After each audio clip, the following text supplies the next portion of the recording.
What is atheism? Atheism is rejecting belief in any form of unseen divinity.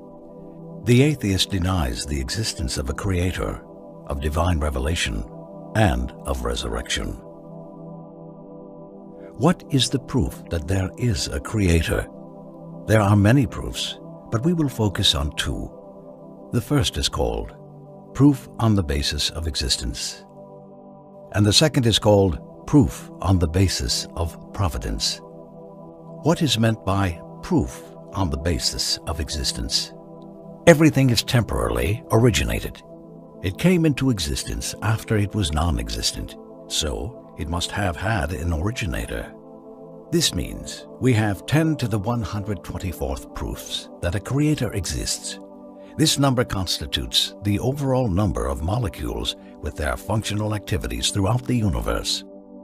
By the way, this number is huge. It means 10 followed by 124 zeros. So, everything that originated and entered the sphere of existence is a proof that there is a creator. That is why many verses of the Quran bring the creations into focus.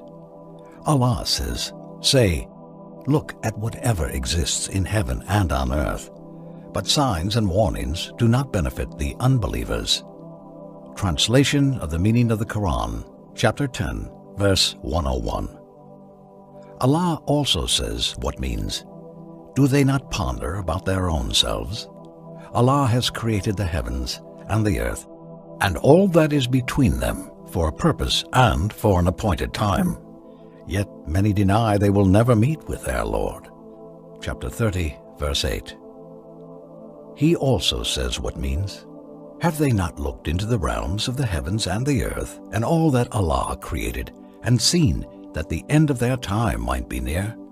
What will they believe in if they do not believe in this?" Chapter 7, verse 185. So everything that has originated is in itself a direct proof that there is an originator. What is meant by proof on the basis of providence? It means that everything ultimately in existence started from the quarks, which are the smallest subatomic particles ever allocated up to the galaxies, carries an extent of functional complexity. This means that each has a specific and specialized function, and a functional complexity necessarily means a grade above mere existence.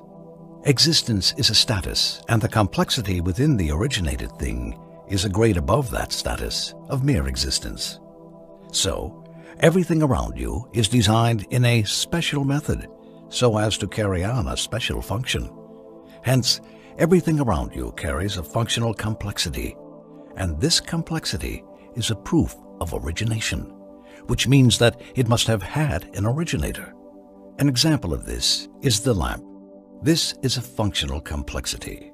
The electric lamp is made up of a coil, a lead wire that connects electricity to the coil, inert gas that protects the coil and does not affect it or the electricity, a glass bulb that prevents the entry of air or the exit of the inert gas, which would otherwise burn the coil, and finally the base of the lamp, which connects the lamp with the socket and ensures the passage of the electrical current. Here, the electric lamp demonstrates a system of complexity that cannot be dismissed or simplified, since it carries a rudimentary, rational indication to the mastery of the manufacturer.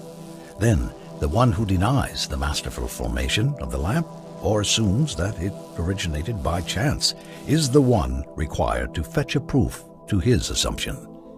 The lamp maker knows pretty much well what electricity means, how it is conveyed, the benefit of the lamp, and the sensitivity of the coil. That's why the presence of the lamp is in itself a proof on the mastery of the maker, while having a diverse array of lamps can never be a proof that it is all just mere chance. Using this same rationalization, we can deduct that a creature with all this functional complexity, the human being, must have had an originator. The lamp is made up of 4 components, whereas the human being is made up of 3 billion components in each and every one of his cells. The human code is spelled out in 3 billion DNA letters, known as the human genome. and these letters reside within the nucleus of each of our molecules. So, if you look at the four components of the lamp and deduce that it must have had a maker, and you do not realize that you too must have had a maker, then the problem is in your way of thinking. Allah says, what means, were they created out of nothing, or are they their own creators? Chapter 52, verse 35. Look around and see the extent of complexity associated with virtually everything. There is actually nothing in this whole wide nature that is free from but a degree of complexity, according to the physicists.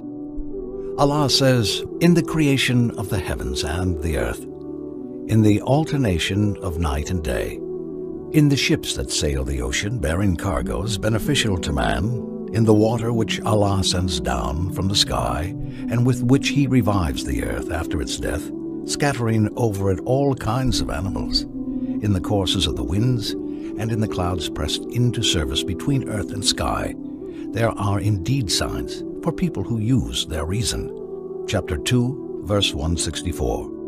Only those who use their minds to ponder will take heed, but only the wise take heed. Chapter 3, verse 7. Hence existence, proof on the basis of existence, and regulating creation, proof on the basis of providence, are both rational evidences to the presence of an originator.